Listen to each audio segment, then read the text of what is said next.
کثرت سے لا الہ الا اللہ پڑھو. حدیث شریف میں ہے کہ جو 100 دفعے لا الہ الا اللہ پڑھے گا قیامت کے دن اس کا منہ 14 تاریخ کی چاند کی طرح چمکے گا. ایک صاحب نے سوال کیا کیا اس میں روزہ نماز کا کوئی تذکرہ نہیں؟ کیا ایسا ہو سکتا ہے ہم 100 دفعے پڑھ لیں لا الہ الا اللہ اور میرا چہرہ قیامت کے دن چاند کی 14 تاریخ کی طرح چمکے؟ میں نے کہا نبی صلی اللہ علیہ وسلم کی لاج اللہ رکھے گا. جس کو یہ بشارت دے گا فیصلہ کرے گا اللہ کہ اس کا چہرہ 14 تاریخ کی چاند کی طرح قیامت میں کرنا ہے، اس کو منہ اجالا کرنے والے اعمال کی توفیق کی ذمہ داری بھی اللہ لے گا اور اس کو منہ کالا کرنے والے اعمال سے حفاظت کی ذمہ داری بھی لے گا. لہٰذا آج سے ارادہ کر لو ساری زندگی لا الہ الا اللہ ایک تسبیح پڑھیں گے. کیسے پڑھیں گے؟ جب کہیں گے لا الہ تو سمجھیں گے قلب غیر اللہ سے خالی ہو گیا، اور جب کہیں گے الا اللہ تو سمجھیں گے عرش اعظم سے اللہ کا نور آ گیا. طریقہ سمجھ لیا آپ لوگوں نے؟ لا الہ سے کیا تصور کیا؟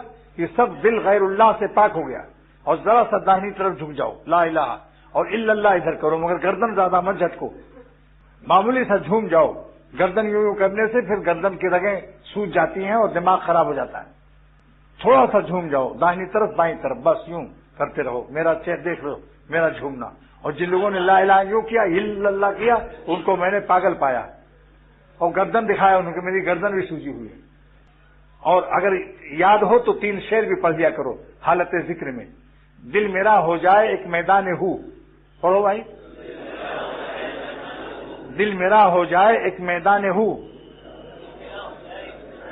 تو ہی تو ہو تو ہی تو ہو تو ہی تو. اور میرے تن میں بجائے آب و گل. آب مانے پانی، گل مانے مٹی، یعنی مٹی کا جو جسم ہے اس میں کیا چیز آ جائے. اور میرے تن میں بجائے آب و گل، درد دل ہو درد دل ہو درد دل. اور میرے تن میں بجائے آب و گل، درد دل ہو درد دل ہو درد دل. غیر سے بالکل ہی اٹھ جائے نظر، غیر سے بالکل ہی اٹھ جائے نظر. تو ہی تو آئے نظر دیکھوں جدھر.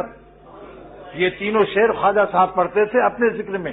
حضرت خواجہ عزیز الحسن مجذوب رحمۃ اللہ علیہ، لکھنے والا حال کا مفتی محمد حسن امرتسری رحمۃ اللہ علیہ جامعہ اشرفیہ لاہور کے بانی، انہوں نے لکھا اس حال. یہ 3 شعر یاد کر لو.